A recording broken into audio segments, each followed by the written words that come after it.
यहाँ पुराण में इतना सुंदर श्लोक लिखा है, इसमें लिखा है सांकेतम पारहासंबा स्तोभम हेलनमेव वा वैकुंठ नाम ग्रहणाम शेषाग हरम विदु। संकेत में, हास में, प्रयास में, गिरते हुए, बैठते हुए, सोते हुए, पतितः स्खलित हो, पतितः गिरते हुए, रोते हुए, बिलखते हुए, जलते हुए आग में किसी न किसी प्रकार से भगवान का नाम लोगे तो हरि रित्य ईशान पुमान हरति यात नाम। स्पष्ट लिखा है कि यम की यातना नहीं भोगनी पड़ेगी, भगवान का नाम लोगे तो। भाय कुभाय अनख आलसऊ नाम जपत मंगल दिश दसऊ। दसऊ दिशाओं में परमात्मा का मंगल में नाम जीव का कल्याण करता है। इसलिए इस जीव को भगवद स्मरण में ही अपने जीवन का निर्वहन करना चाहिए। भैया इसने तो धोखे में, धोखा ही था, यम के दूतों से भयभीत होता हुआ ये अपने बच्चे को बुला रहा था, तब भगवान के दूत इसको लेने के लिए आ गए। यमदूत जाकर के पहुंचे, कहा कि हमें मार बहुत पड़ी है, हमें नौकरी से छुट्टी दे दीजिए, हम किसी को लेने को नहीं जाएंगे। कहा क्या हुआ? तब वह पूरी बात बता दी कि ऐसा ऐसा हुआ और हम वहाँ गए थे तो हमें बहुत ज़्यादा मार पड़ी। नवई स नरकम याति नेक्षितो यम किंकरई यद्यपि मंगलामर्ता विष्णुलोके तो गच्छति। कहा इतने लोग नरक में आने के अधिकारी नहीं हैं, इन लोगों को कभी भी मेरे दरबार में लेकर के मत आइए और इन लोगों को जरूर लेकर के आइए। जीवान भक्ति भगवद गुण नाम धेयम। बहुत ध्यान से सुनिए। जीवान भक्ति भगवद गुण नाम धेयम चेतस्य न स्मृति तत् चरणारविंदम कृष्णाय नो नमते अक्षर एकदापि तानान यद्धम सतो कृत विष्णु कृत्यान।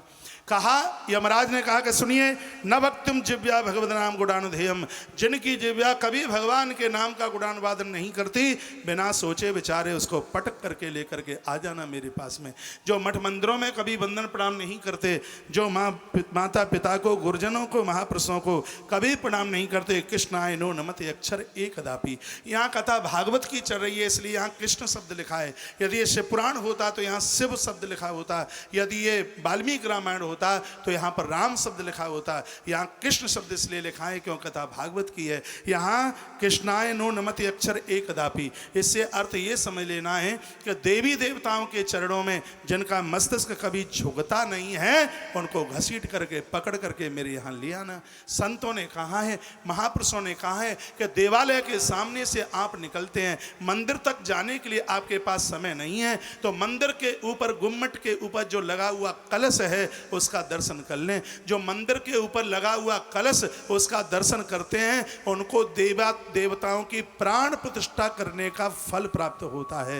मंदिर वह अधूरा है जिस मंदिर की गुम्मट पर कलश नहीं है, उसके ऊपर ध्वजा नहीं है, भैया वो जिंदगी में कभी पराजित नहीं होता। जिसके मंदिर के ऊपर लगी हुई ध्वजा का जो दर्शन करता है, वार से ही मंदिर की ध्वजा को दर्शन कर लें, उसके कलश को दर्शन कर लें, अकड़ ऐंठ दिखा करके मंदिर के सन्मुख ना निकलें, नहीं तो उन्हें यम यातना का भुगतान करना पड़ेगा। कृष्णाय नो नमति अक्षर एकदापि ताना नैद्युमसतो कृत विष्णु कृत्यान। वो भगवान विष्णु के धाम में कभी जा नहीं सकते। जो माथे पर चंदन तिलक लगाते हैं, जो एकादशी का व्रत करते हैं, जो रामनवमी और शिव महारात्रि करते हैं, जो बुजुर्गों का ध्यान रखते हैं, जो चौराहे पर खड़े होकर के प्यासे को पानी पिलाते हैं, इसमें लिखा है जो कंठ में तुलसी धारण करते हैं, जो प्रातः जागते हुए धरती माता को वंदन प्रणाम करते हैं, जो नदियों की पूजा करते हैं और जो सूर्य नारायण भगवान को अर्घ देते हैं, उनको प्रणाम करके चले आना। उनको नरक में कभी लाने की जरूरत नहीं है। जो ध्वज जनेऊ धारण करते हैं, ये स्पष्ट इसमें लिखा हुआ है। सुहागिन माताएं भाल में सिंदूर लगाती हैं। आजकल सिंदूर लगाना भी एक फैशन जैसा हो गया है। यहाँ से यहाँ बस थोड़ा सा इतना लगा लें, कोई देख भी ना पाए। जिसकी भाल पर बिंदी और जिसकी भाल पर बिंदी और जिसकी मांग में सिंदूर, और जो चाहे स्त्री हो और चाहे जो पुरुष हो, जो नित्य सूर्य भगवान को अर्घ, ध्वज लोग यज्ञोपवीत पीत धारण करते हैं, ध्वज लोग गायत्री का जप करते हैं, क्षत्रिय लोगों के लिए बताया गया दीन दुखियारों की रक्षा करते हैं, वैश्यों के लिए बताया गया कि जो भूखे को भोजन कराते हैं, और कनिष्ठ वर्ण के लिए बताया गया जो समाज में सेवा के कार्य को संभाले हैं, कह दिया उन्हें प्रणाम करके चले आना, उनको नरक लाने की बिल्कुल जरूरत नहीं है। यह यमराज ने अपने दूतों को कहा। उसी समय आज धर्मराज रो पड़े और भगवान को प्रार्थना करने लगे। सूत सावधान करते हैं, हे सोनक ऋषियों, तत्सम्यताम च भगवान पुरुष पुराणो नारायणा स्वप्रसैद संधा स्वानम अहो विदुषार चितंजलि नाम शांति गरियसी तम पुरुषाय भूमने। कहा तन क्षम्यताम च भगवान पुरुष पुराणो, हे परमात्मा, यहाँ पुराण शब्द लिखा हुआ है। पुराण का अर्थ है जो सबसे प्राचीन है, जिससे पुराना कोई है ही नहीं, इसलिए उनको पुराण पुरुषोत्तम भगवान कहते हैं। परमात्मा को आज यमराज ने कहा कि भगवान, जब कोई नहीं था तब आप थे, जब कोई नहीं रहेगा तब आप ही रहेंगे। मैं आपसे प्रार्थना करता हूँ, मेरे अनुयायियों से, मेरे दूतों से गलती हो गई है, इन्होंने आपके भक्त को परेशान किया है, उसके लिए मैं क्षमा मांगता हूं, आप क्षमा कर दीजिए, आप रुष्ट न हो। अब समाज में इस कथा का क्या श्रेय जाता है? आपस में दो बच्चे आपस में लड़ जाएं, रोता हुआ बच्चा आपके पास आवे तो लाठी लेकर के मत पहुंच जाइए। भले लोगों का तो काम ये है वो वहां जाएं और जाकर के कहें, रामदास भैया ना सुन लो, बच्चा है उसने गलती कर दी है, मैं तुमसे गलती की क्षमा याचना करने के लिए आया हूं। जैसे आपका बेटा है, ये भी तो आपका ही बेटा है। भले लोगों की ये आवाज होती है, ये नहीं कि दो बच्चे लड़ गए वो लाठी बल्लम भाला लेकर के चला गया। ये कथा यही तो कहती है यमदूतों ने गलती करी है, यमदूत गलती करके आए हैं, यमराज रो रहे हैं। यमराज कहते हैं तत्सम्यताम च भगवान पुरुषा पुराण नारायण स्वपुरुषया ददनम कर्ता, मेरे इन बच्चों ने, मेरे दूतों ने गलती करी है, उसकी क्षमा याचना मैं तुमसे मांगता हूं। इनको तुम माफ कर दीजिए, इनको तुम क्षमा कर दीजिए। सुखदेव स्वामी परीक्षित राजा को कथा सुनाए। सूत जी सौनक ऋषियों को कहते हैं, हे सौनक ऋषियों, ये कथा मैं अपनी तरफ से नहीं सुना रहा, ये कथा कहाँ घटित हुई है, ये कथा साधारण नहीं है, ये कथा कहाँ घटित हुई है, उस बात का वर्णन किया गया। कहा मलयागिरी पहाड़ पर एक दिन अगस्त महात्मा, मलयागिरी पहाड़ पर एक दिन महात्मा अगस्त सालग्राम भगवान की पूजा करके चंदन लगा रहे थे।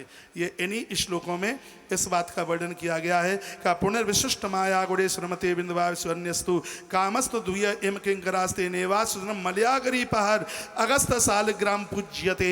महात्मा अगस्त भगवान सालग्राम की पूजा कर रहे थे, तथा आगतः सुखदेव मुनि, उसी समय महात्मा सुखदेव चल करके आ गए। उन्होंने महात्मा अगस्त को वंदन प्रणाम किया। अगस्त महात्मा ने आसन दिया, कहा बैठ जाइए, और वो भगवान को चंदन लगा रहे थे। उसी समय सुखदेव मुनि ने महात्मा अगस्त को एक प्रश्न किया, कहा हे गुरुदेव, प्रभु श्री राम भी तुम्हारी देहली पर चल करके आए हैं, आप महान संत हैं, राम की विजय के लिए तुमने उस वन में अखंड दिया जलाया था, परमात्मा स्वयं तुम्हारे यहाँ चल के आए, तुमने प्रभु श्री राम जी को एक ऐसा तर्कस दिया जिसके वाण कभी समाप्त नहीं होते थे। कलयुग में इस जीव का कैसे उद्धार होगा, कलयुग में जीवात्मा का कल्याण कैसे होगा, उस संदर्भ में आप कोई सुंदर सी कथा सुना देते। तो सूत सावधान करते हैं, सौनक ऋषियों, हाथ में महात्मा अगस्त सालग्राम भगवान की सेवा कर रहे थे, और उस समय उन्होंने नाम महिमा में ये अजामिल उपाख्यान सुनाया और कहा, हे सुखदेव, जो इस जीवन में अजामिल की तरह धोखे से भी नारायण का नाम अपनी जिह्वा से उच्चारण कर देगा, यम के दूत रास्ता भूल जाएंगे, अपराधी से अपराधी व्यक्ति भी परमात्मा के घर जाकर के पहुंच जाएगा। अजामिल उपाख्यान की कथा है। खाली ताली बजाने से काम नहीं चलेगा। तो ये कथा ये कहती है, अब सुबह जागते समय, रात्रि को सोते समय भगवान के नाम का उच्चारण कीजिए। भगवत नाम के बिना इस जीवात्मा का कभी भी कल्याण नहीं हो सकता। ना कल्याण हुआ था और ना कल्याण होने वाला है, इसलिए भगवत नाम उच्चारण जरूर करते रहिएगा।